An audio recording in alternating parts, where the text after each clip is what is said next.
Hello, this is Mike Starr with the Journey into Peace, Creating Your Heaven on Earth program.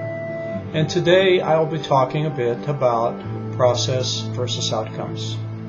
And as I often have, I'd like to discuss some terms, some languaging, because one thing that I have found that a dangerous book to read can be, yes, the dictionary.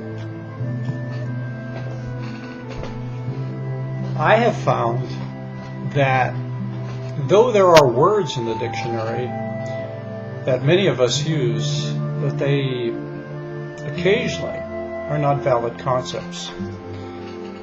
They really don't have any true value or meaning. Words such as patience and forgiveness,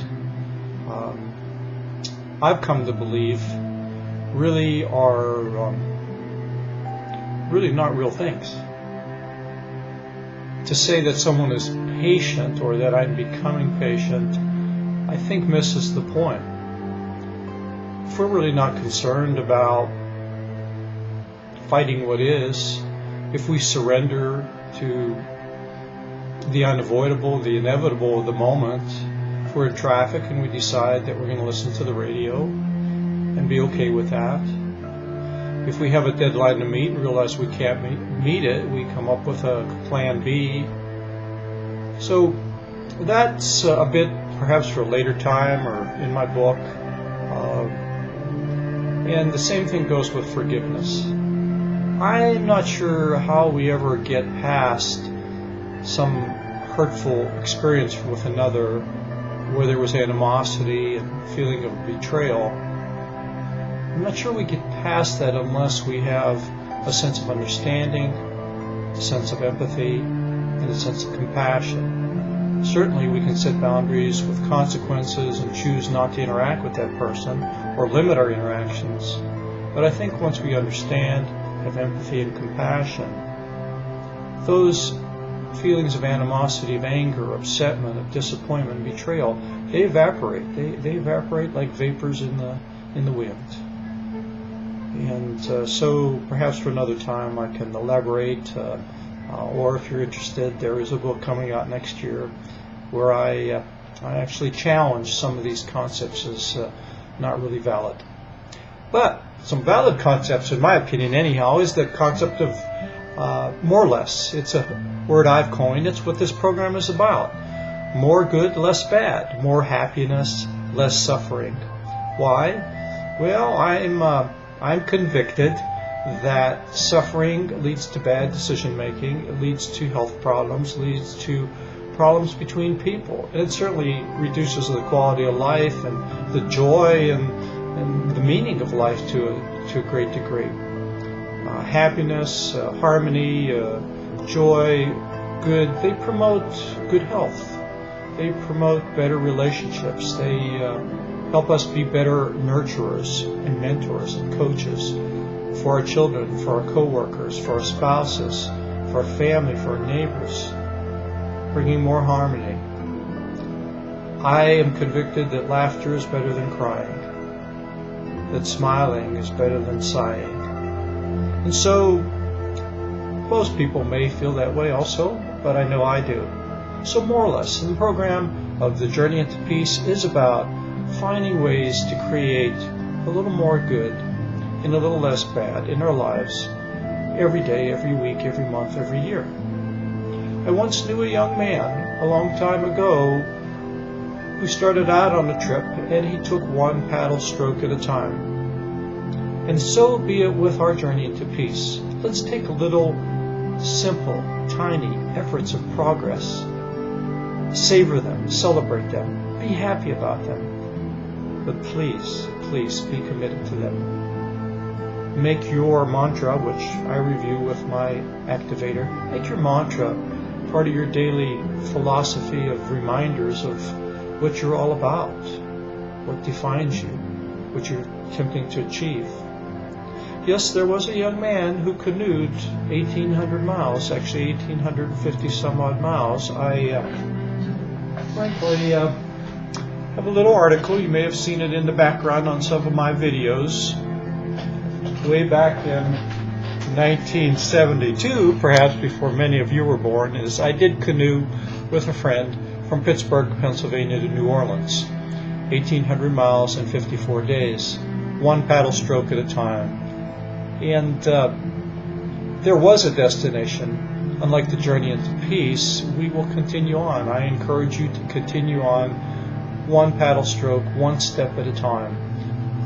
And if there were one concept or belief or thought that I would hope that you would be convicted of, because our program is about compassion, clarity, and conviction, I would hope in my heart of hearts that at the end of this program that you believe that you have all the tools you need to continue to achieve more or less, more happiness, less suffering, and that you will each week progress that. If you believe, you will achieve. If you know, you will show yourself and others.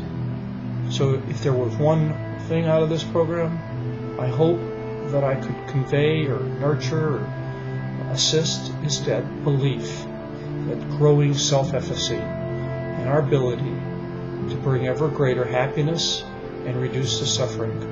Another term I like to use is Duran-free. Duran-free is another term I've coined that symbolizes duration, intensity, and frequency. How do we know if we're making progress if we don't have some measure?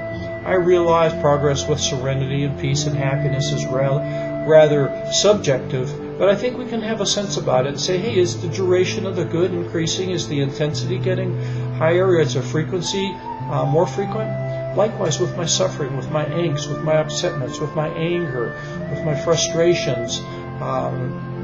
Is the duration reducing? Is the intensity reducing? Is the frequency becoming ever less?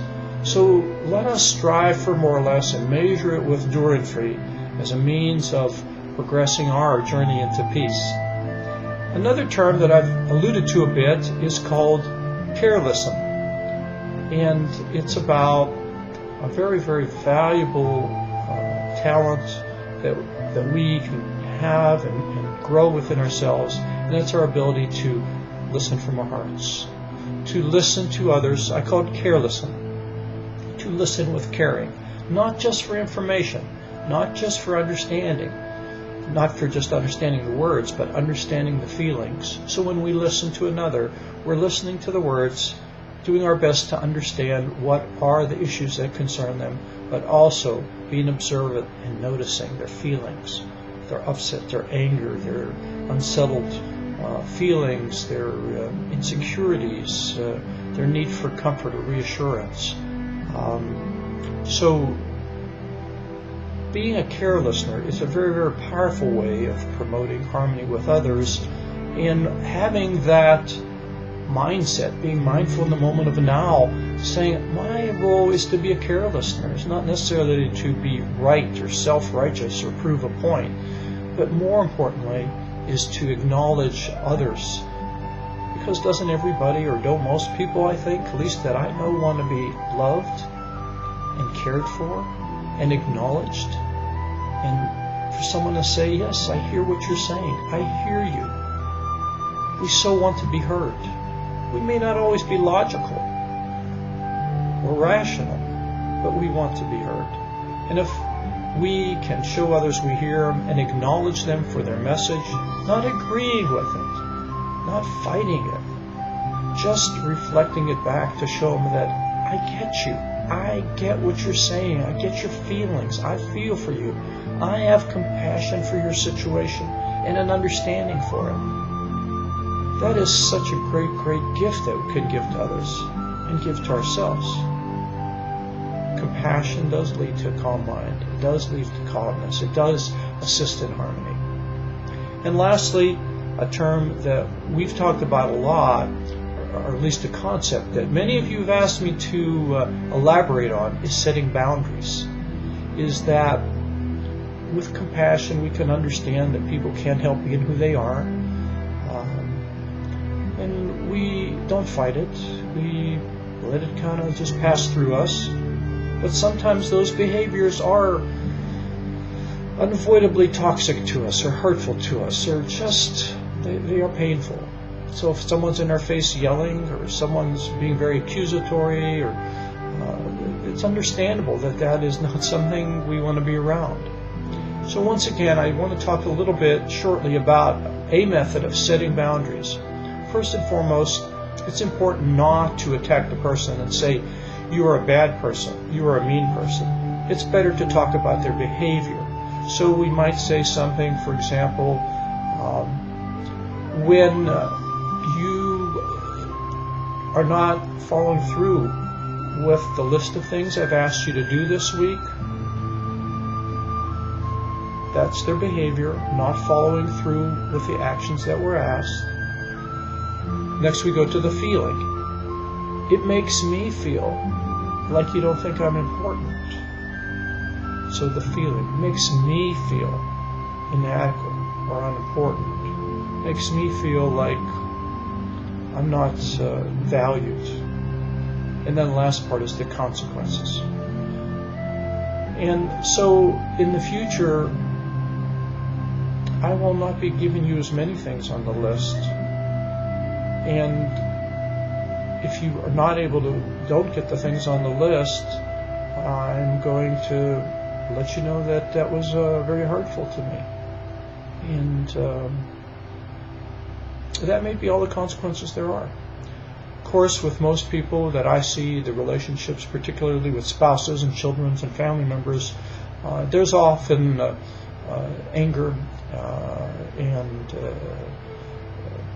sometimes diminishment that goes on between folks.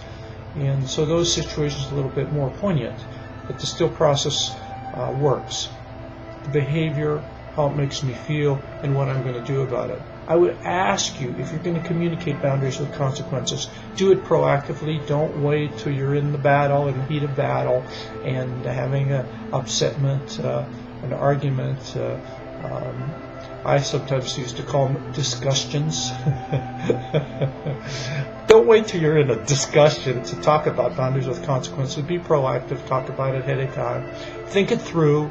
As John Maxwell says, when you're going to have a confrontation with someone, think about it quite a bit. Prepare yourself and do it in a loving manner. And so be it with boundaries with consequences. And by all means, once you've spoken it, follow through with your consequences. And realize when you are speaking it in a kind and caring, loving manner, remember, you're not asking for their permission. You're communicating your position. So, like that. Now, on to the topic here, which is process versus outcomes. I want to encourage you, as this program officially concludes in a few days, to move forward with your own process. Don't be so focused about the outcome of I'm always happy, because it's heaven on earth is not a path of perfection, but a path of progression. So be looking at weekly, daily, doing those simple, tiny efforts of progress, and be happy with those, celebrate those, savor those. So focus on the process, your daily living, not on the outcome. Your happiness on this planet, your peace on earth, is not about having a new car or going on a vacation or saving $2 million, whatever. It's not about an event. It's about a way of interacting with people, having daily gratitude, having compassion, meditating, calming your mind, meditating on compassion or breath meditation or focus meditation, something that has been proven to be very effective for most people in calming our minds and calming our states of being. Look at things such as simplifying your life and reducing responsibilities and obligations and commitments. So look at your daily living, how you talk with people, how you listen to people, your exercise, your nutrition, your gratitudes, your compassions, practicing compassions, whatever those beliefs of yours that are most important. Work towards your daily life, your hourly life, and how you see things and perceive things, and realizing that people can't help you in who they are. And there's not only little value in getting angry constantly, it's very counterproductive. I honestly was a person who, at one time in my life, would get fairly irate 2 or 3 times a day with people. I was almost looking for an excuse to be irate or angry or disappointed. That's an interesting concept, looking for an excuse to be disappointed. That's not that way for me now. If I get angry or irate, it might be 2 or 3 times a year. It does happen. I'm human. But I look at the duration, the intensity, and frequency, and I've made really good progress. I'm proud of myself. So don't get caught up on the outcomes that will always be happy, or I will have a particular material possession or event, or somebody will be some way. Focus on you, how you interact with the world, with yourself, how you respond to things, and facilitate and move forward in bringing ever more peace and happiness into your life.